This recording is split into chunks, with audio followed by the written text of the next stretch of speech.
Photo ಕಿಚ್ಚೋಣ.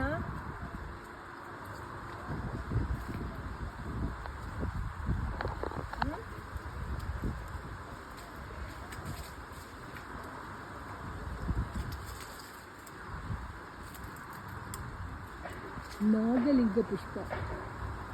It's a tree, big tree.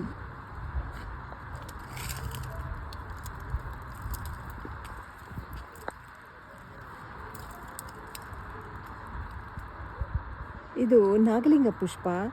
ಇದು ಈಶ್ವರನಿಗೆ ತುಂಬ ಪ್ರಿಯ. ಮತ್ತು ಇವಾಗ ಶಿವರಾತ್ರಿ ಮೊನ್ನೆ ಆಯ್ತಲ್ಲ, ಈಗ ಸೀಸನ್ ತುಂಬ ಬಿಡುತ್ತೆ, ಆದರೆ ಬೇಗ ಉದುರೋಗುತ್ತೆ. ಅದೇ ಪ್ರಾಬ್ಲಮ್. ತುಂಬ ಘಮ ಘಮ ಅಂತ ಸ್ಮೆಲ್ ಇರುತ್ತೆ. ತುಂಬ ಒಳ್ಳೆ ಹೂವು, ಈಶ್ವರನಿಗೆ ಬಹಳ ಪ್ರಿಯವಾದಂಥದ್ದು.